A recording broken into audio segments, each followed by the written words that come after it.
whakarongo ki te tangi a te korimako. Kōrero flowing out the hook of force. Kaupapa relevant, kaupapa out of bounds, kaupapa exigent, kaupapa paramount.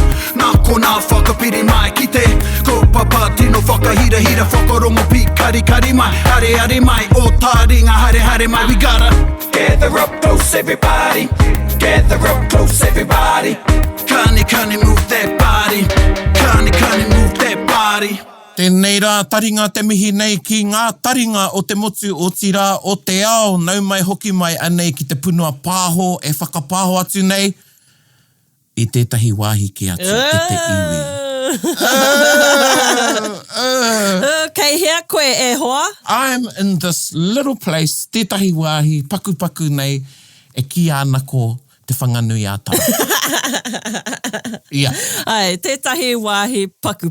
Yeah, you know, you might pass through here on the way to the Te Waipounamu before you jump on the little dinghy to take you across te moana o Raukawa. You know, nothing like the piki auahi bustling metropolis of Te Awamutu. Nothing like it at all. And actually, kia mohia mai koutou e te iwi, I'm coming from Te Kāinga o taku karangatua hine me tana tāne, taku taukete, my cousins Kimiora, McAllister and Jodie Allen. Kia ora kōrua. Ana, mihi mai kia rāua, they listen to Taringa, and it's my first Taringa out of Te Awamutu. Oh, true. Kei Te Awamutu tonu te Māori o Taringa. Ai. Tēnā koe mōkena, o tira tēnā tātai, tēnā koe tuahine in your little taone of Kirikiri roa. Yep. Just a little bit smaller than the one I'm in. Ai, just a little bit smaller. Kia moia mai koutou, you know, kei te rohe o te whanganui a tarau, engari, kei konei kei Maunga Raki. So I'm at Maunga Raki, which I've nicknamed Lucky Mountain. Love it. Kei te mohi o rānei koe, Erika, ko te raki, he kupu mino mo te laki. Yeah, because of, you know, people use kururaki. Yeah, that's right, kururaki. Yeah, good luck, kururaki. But in that raki, I was thinking it might be something to do with south. No, wait. Try the other one. North. Yes, Erika, ko te north. Hea te south. Tonga, tai tonga. Tika. Kamutu, ko tētai atu kupu mo te raki, you've got tokerau. Yeah. So, moe koe ki te tai tokerau. Right. And also te muri. Oh, like muri whenua. Or Ana. muri as in like the back of the fish. Mm-hmm. And usually, you know, o ke tahi mō tētea, me tahi kōrero tuku iho, our tūpuna referred to the winds of the north as ngā hau o te muri. Oh, okay. Yeah. Ngā hau o te muri could also mean a patero, but it's not. Okay. I have thought that, and kaua koe te pāma mai koe te mohi ana ki nei kōrero hoi anō, just a little, you know, a little something hoi anō. A little jive. But guess what, e te iwi, e hara tērā i te kaupapa o tēnei taringa, but before we launch into te kiwaha o te wiki, e rere tonu ana ngā mihi ki te māngai pāho, o tira ki irirangi te motu, the Māori Broadcasting Fund and New Zealand On Air, tēnā koutou. Tēnā koutou. For your support of Taringa, which sits under the auspices of Te Wānanga o Aotearoa. Pai tō reo radio. Imagine having to hold that voice like for the whole day. Some people just naturally have those voices and they don't have to hold them. Hey, me whakamātai koe i tēnā reo, i tētahi o ngā Once Upon a Timer. Okay.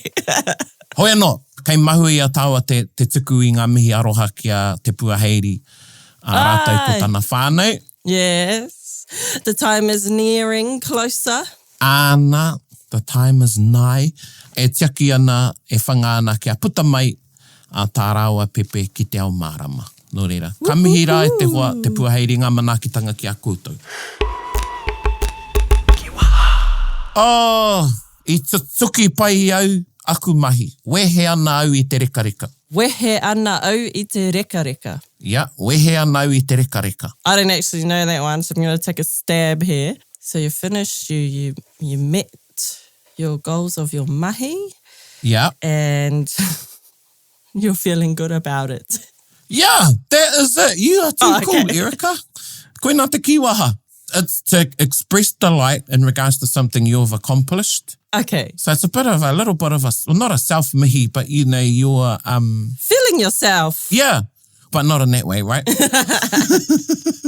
So yeah, it is. So wehe ana i te reka reka. You're feeling happy, you're joyful, you're delighted. Koera tērā kiwaha. Wehe ana i te reka reka. You can also say wehe ana i te reka reka, if you want to shorten it. Wehe ana i te reka reka. Oh, yeah. Ana. And he kiwaha wairua pai. Ah, ka pai. All right. Yeah. All right, And, okay. you know, on our kiwaha scale, it'll sit at a 1, I think, because you can use it as a standalone kiwaha. Doesn't necessarily have to sit in a sentence. Yeah. So, pirangi, mai tētahi e whakatauira mai. Ina nahi rā, I haere au ki te whare kaukau, ki te whakapakari tinana. Wehe ana au I te reka reka. Ka pai. I tutuki pai ngā mahi ki te whare kaukau.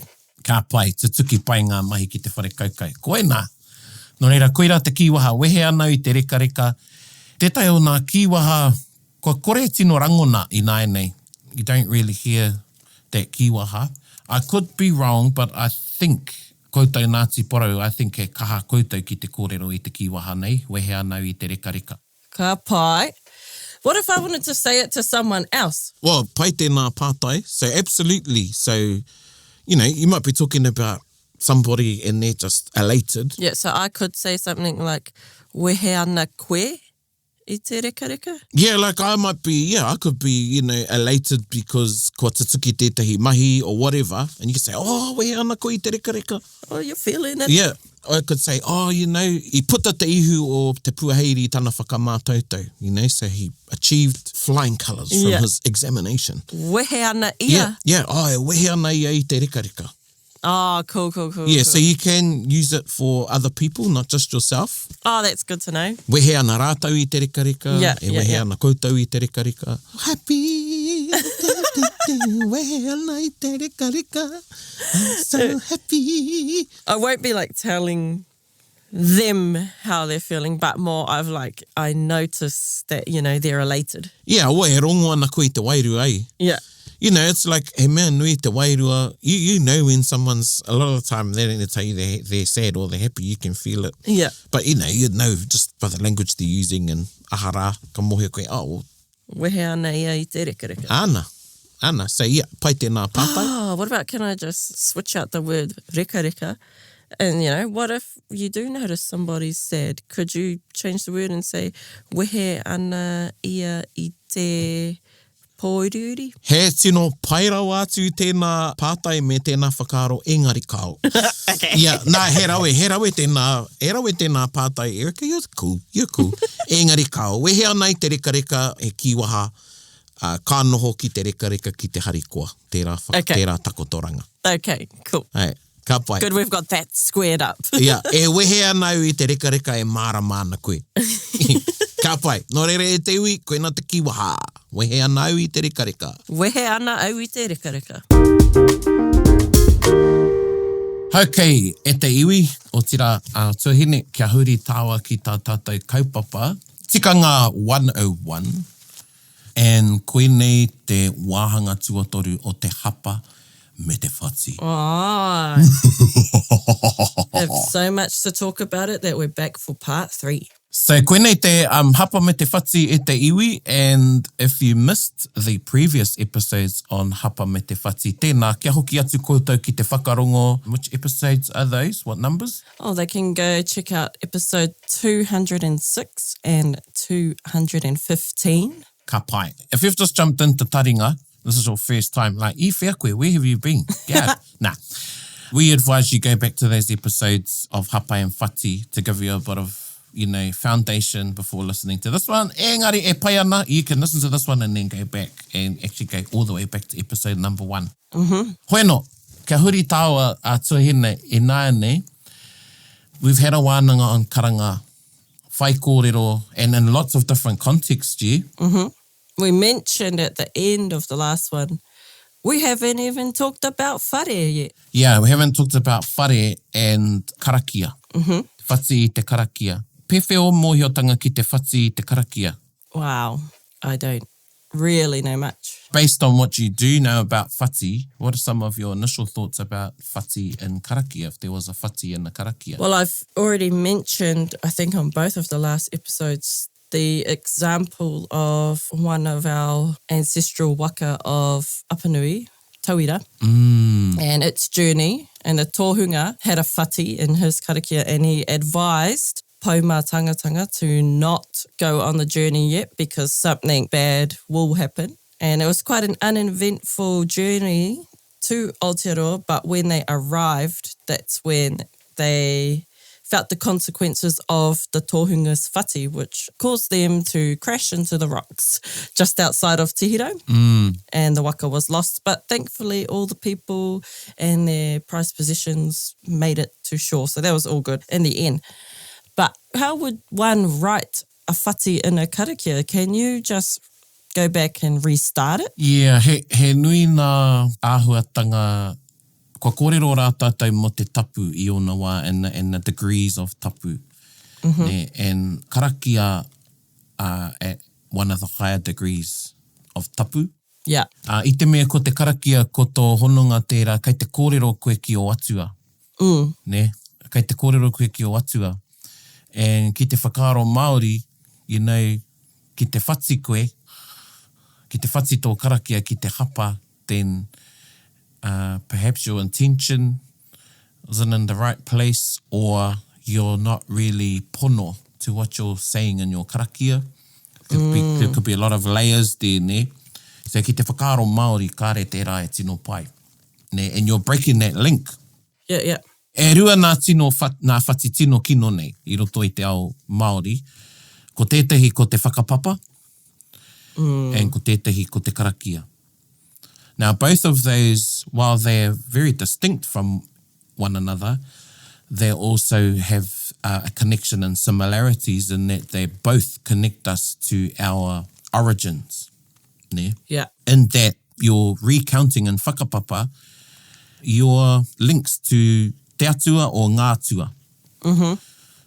So if we're talking about whakapapa Māori, so Māori genealogy or genealogies can trace back to an atua. Yeah. Or ngā atua. So when you're recounting your whakapapa, even when you're doing your whānau whakapapa, and that's where you would learn, like traditionally te whare wānanga, you would start learning your whakapapa, your immediate whānau first. And I think I may have touched on this in a previous taringa, I'm not sure. But, you know, a lot of people these days, they get on the whakapapa buzz, they pepeha, and they want to learn, like, te whakapapa right back to te pō me te kore. All right. I've been there. Yeah, I've been there too. I was just doing it last night. Yeah, but I ngā wā mua taku mohe, you would learn your tō hapu I te tuatahi. And even our concept of hapu has changed. So even like our whānau groupings would be considered a hapu. Yeah. Ne, and I roto I a koutou I te whāna apa nui ne, ko te whānau he rereke te tirohanga I nai nei me te tikanga o tērā kupu ki a tātou, te kupu whānau, like he whānau ake.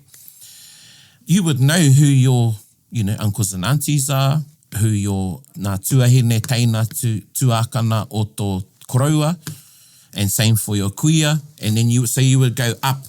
Yeah. There's a bit of an expectation when you learn whakapapa that you should, you know, start back in te pō nui, te pō roa, te pō tifa, rangi nui, rangi ro, whatever, and come down. But you have no knowledge of your immediate whakapapa. Okay? So ia koe taki ana I tō whakapapa, if you're to miss a name, you're missing out a generation. Yeah. That's one. And tuarua, that connection that you have ki ngā atua is also broken. Yeah. In the kōrero. So koina he tino kino te whati I te whakapapa. Me te hapa. So a hapa could be getting names wrong, round the wrong way. Yeah. And if you were to, like, you know, miss a name, miss a person or something, it's kind of denying that bridge you have with that link of your whakapapa. Yeah, koina hoki. Nō reira, koira tētahi o ngā whati tino kino, ko te whakapapa. There are ways to rectify it. Kua rongo au e tai e whakapapa ana I te marae and they're forgotten. I've done this. Yeah, so what did you do? I waited for somebody to feed me some names so I could get the whakapapa right. So that happens. So, like, while you were speaking or while the waiata was going on, did you have someone kind of jog your memory? No, I actually stopped mid whakapapa and had to have a bit of a think. And then tētahi te pai dropped the name, and then I remembered. So that's quite natural. Yeah. Now that is a bit different. So we've talked about a forced hapa, when you know what you're saying is wrong and you continue. Yeah. Or you know you really don't know and you just drop some. And you're still just kimi noa.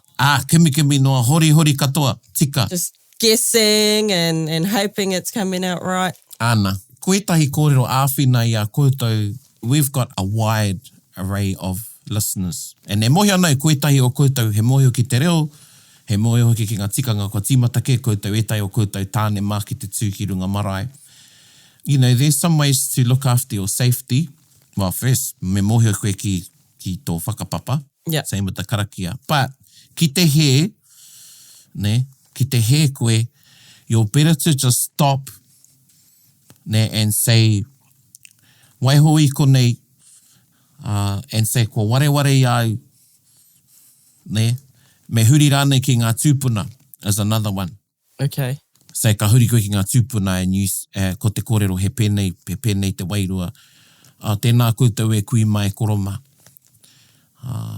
Tēnā ki aroha mai ki tā koutou mokopuna. Ko ware au, you know, words to that effect. Yeah. So, e pai tērā. It's not actually a recovery, but you're acknowledging, you know, tō hapa, tō whati. Yeah.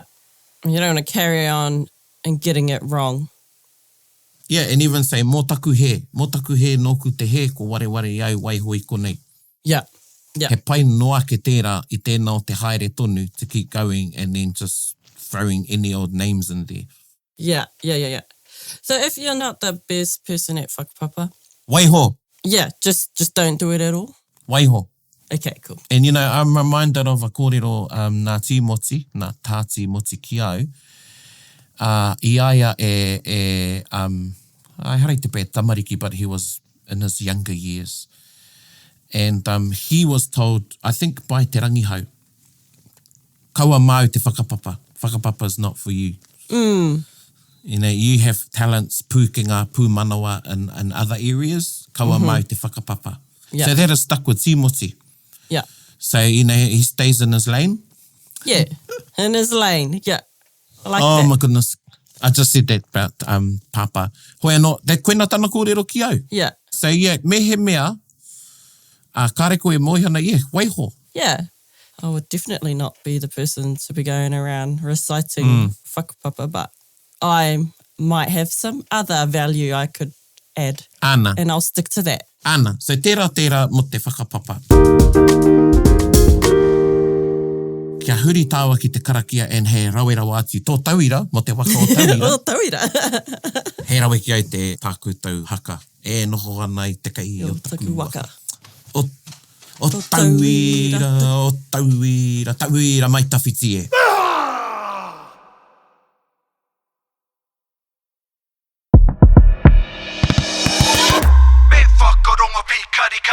Tēnā kia hoki tāua ki etahi atu kōrero tuku iho. I mua no atu i te rerenga mai o te waka o tauira, and we go back to Maui, and there's a lot of teachings in the Maui stories. Oh, okay, yep. Nā ko tētahi e pāna ki tana matua, kia makea tūtara. So this is the father of Maui. All right. And this is after Maui has found his father. So he's been reunited, I should say, with his papa, makea tūtara. He has been revived, kua whakamauitia. Oh. And then ka haria a Maui ki te wai, kia tohia a Maui. So he's taken to the water to be, kare pai ki te kupu baptized, but to be...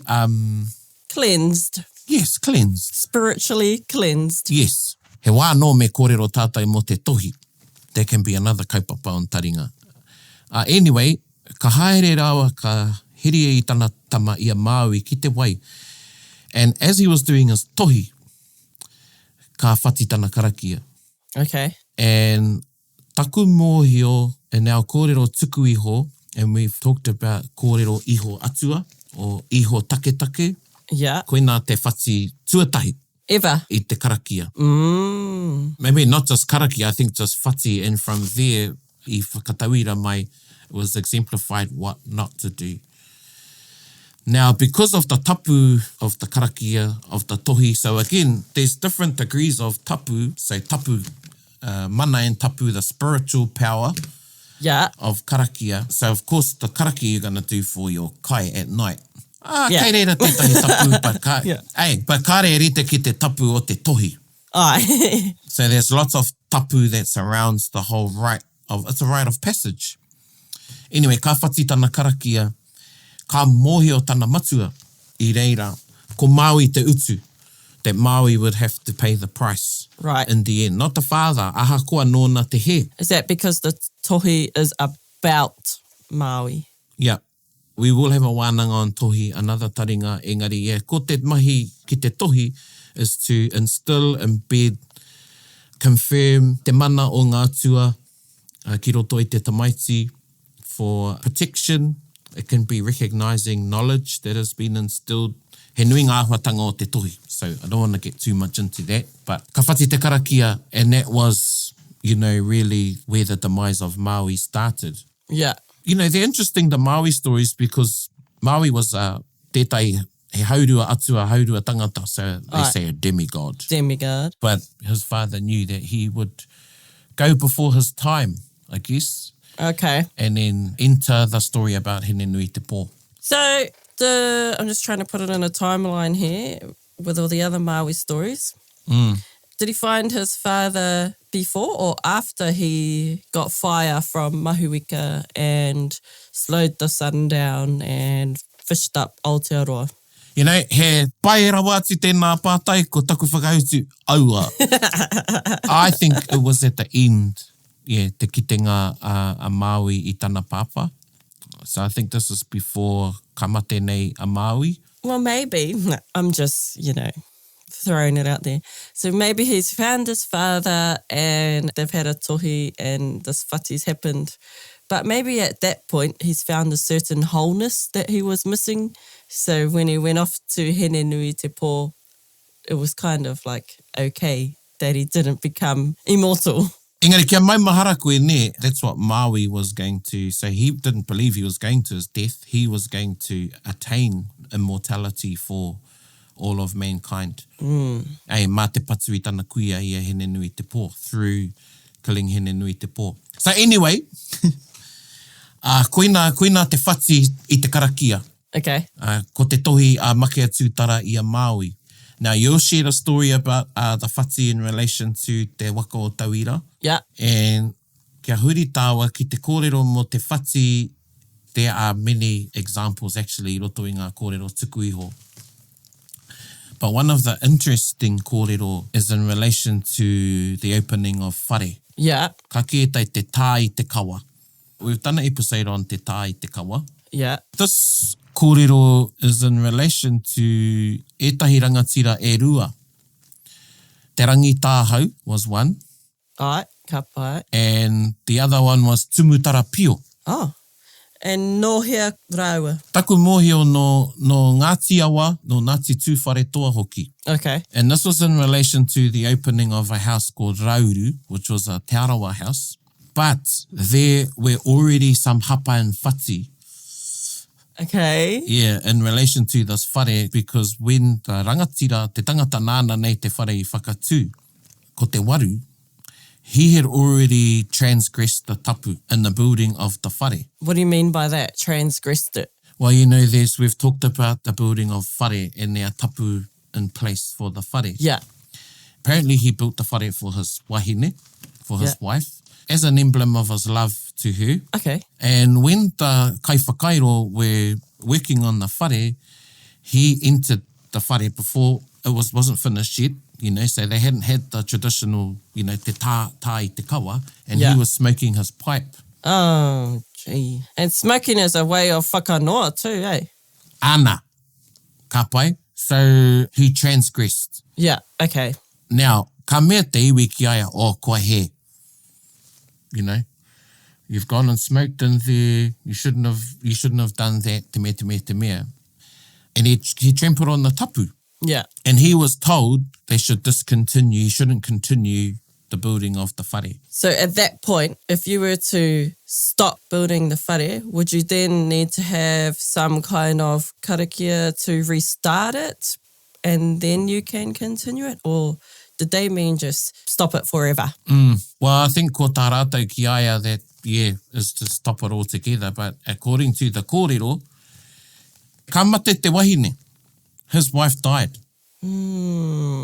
Ko te kōrero nei, I mate ia nā tana mahi he. So he married again. Oh, okay. Yeah. And ka mare nā no te tangata nei, and ka mate te wahine tuatoru. What? Yeah. Okay. So there was all of this, aitua. Yeah. He had children to the third wife, and one of the children of the third wife also died. Oh.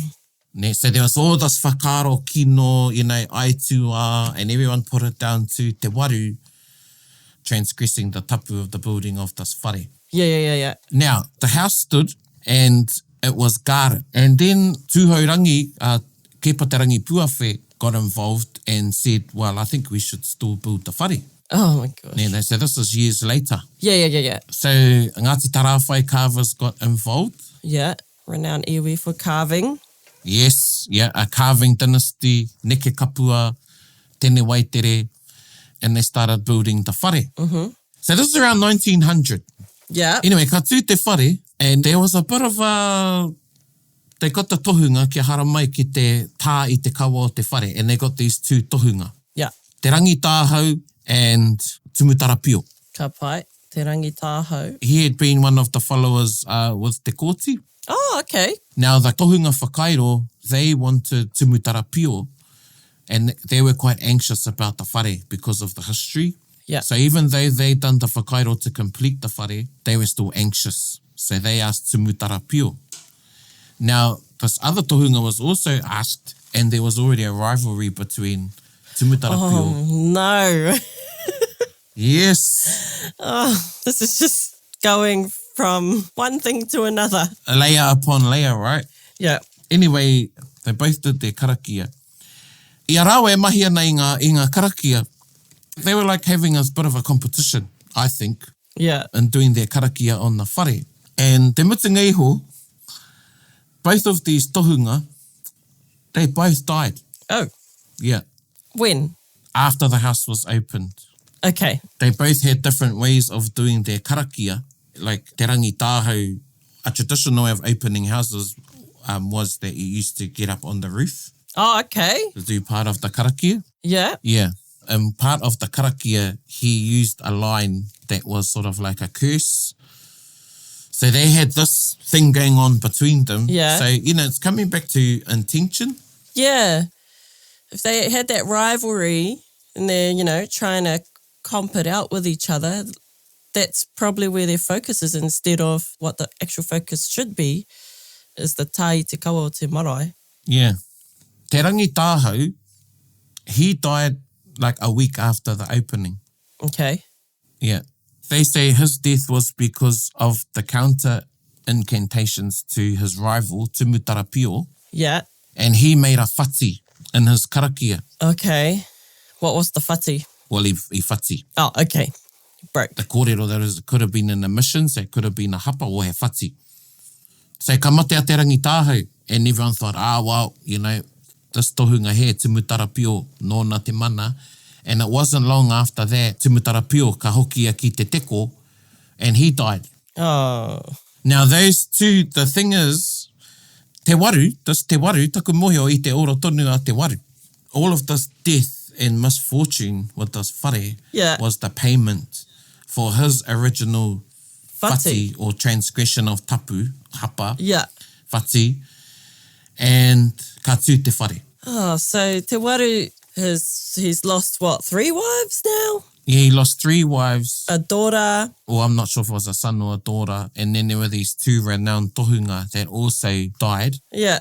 Oh, that's a whole lot of misfortune. Ana. Oh. There was no happy ending to that kōrero. No, I was waiting for the happy ending. Yeah, well, I'm going to talk about another one in short, and this is a bit more recent in that when Mahinarangi, the house at Tūranga Waiwai, and this is kōrero that's written in like Michael King and Te Puea, but it's not often talked about on the marae because it's still quite sensitive because Apirana Ngata, Sir Apirana Ngata, his wife was a part of the opening ceremonies for Mahinarangi, and something happened there that was seen as a whati, and Waikato weren't happy with the karakia, so they actually had another opening for Mahinarangi the next day. Oh, okay. Really? Yeah.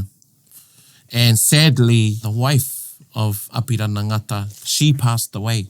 Oh. Yeah, well, she got sick and I mamai a Ngāti Porou I tērā. Yeah. And saw that there was some malice, you know, so there's two sides to the story is that one, it was because of the whati, and one was, you know, ko te mākutu pea. Right. I mate ai tana wahine. And it's something that's not spoken about. Well, obviously that is very, very sad that Apirana's wife passed away, but I kind of see it as the iwi, they're maintaining their integrity by making sure that they did follow through with a ceremony or a process the next day that was befitting of opening their whare. Yeah. Well, I feel sorry for her because Lady Arihia, she had a part in the ceremony where she had to pull a rope that was attached to a kākahu around the teko of Mahinarangi. Yeah. And what happened was when she went to pull it, it got stuck. Okay. To me, that's not her fault. Yeah. I've actually been to quite a few pou unveiling and have seen this happen at nearly all of them. Exactly. And that's great you've brought that up. So what is your whakaro about that? Well, they shouldn't have tied the ropes too tight around them if they know someone's got to come along and pull it off. Love it. It's like they've been set up. Love it. Yeah, he tika tērā, and traditionally we didn't do that anyway. But bringing it back to you, e te iwi, because there's probably, you know, 1% of you, or maybe even more, lesser than that listen to Taringa that actually open houses. Yes, learn karakia Māori. And this is why I think a lot of our people turn to Christianity, because the tapu on a lot of our karakia Māori, it wasn't strict. There was no strict tapu, and there was no few. But that doesn't mean that in learning karakia Māori today, when you learn the traditional ones, that you shouldn't have that same respect and still revere the karakia. So, you know, whakataka te hau ki te muri, taku kōrero kia koutou, you know, practice the karakia and still say it with good intent and learn it. And don't use the karakia if you do not know the karakia. Yeah. Ka pai, even if they're short, safe karakia, you know, Scotty has done a lot of karakia and they're safe karakia to use, but still have respect for these karakia. Mm-hmm. Nē, koe nā tāku ki a tātou, just to bring it home to the populace, you know, the majority who will be doing these karakia. Yeah. Hoi anō, ka nui tērā, we could actually keep going. Me huri tāua ki tētai waiata tuahine hei whakamāmā I ngā kōrero. Yes. Ai, nō reira, anei te waiata o te wiki. Nā Meisirika, and ko te ingoa o te waiata, ko Kāhura. And this waiata is about one of our ancestral waka of Te Whānau Apanui, and it's a nice journey here.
Kauraka tama e puritia, tukuna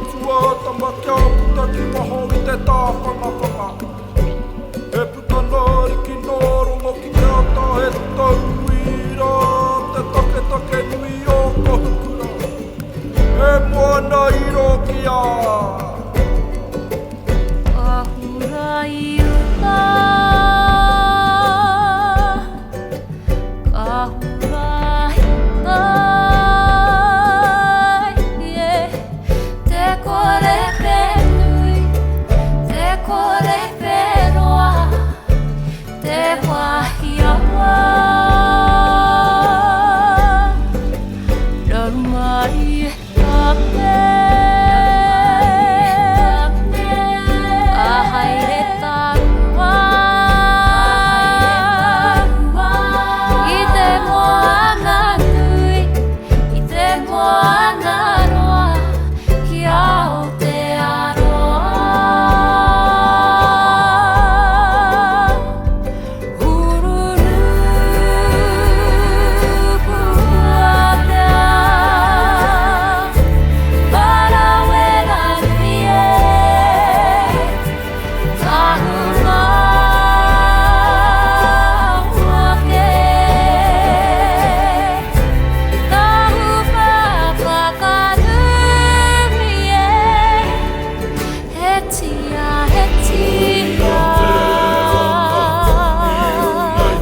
He rana.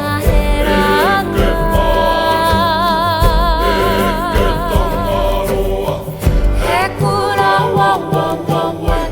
He kura wawawawai. Taku waka.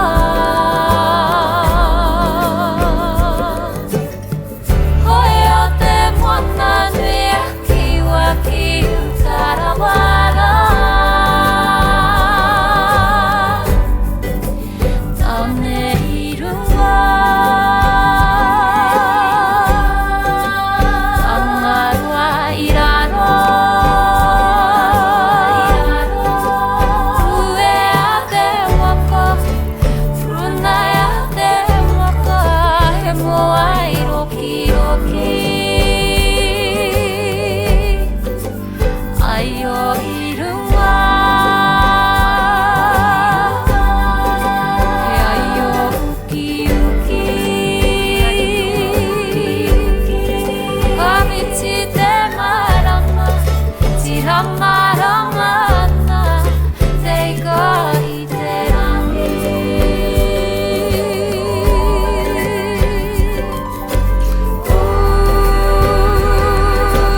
Uanga. Autahi e. Akorure. Ua.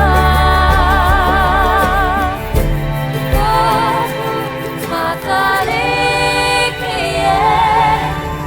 He tia.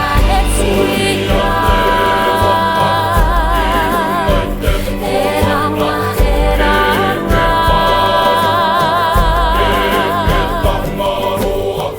He kura wawawawai. He kura wawawawai. Taku waka.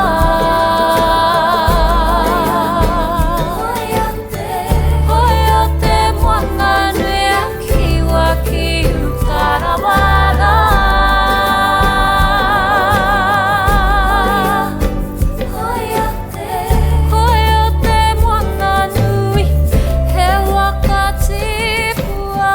Tauira mai tapiti e.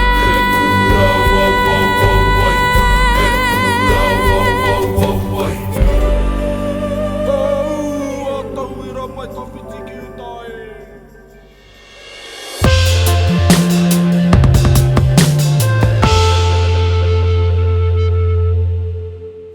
Ka pai tērā reo hei whakamauri tau.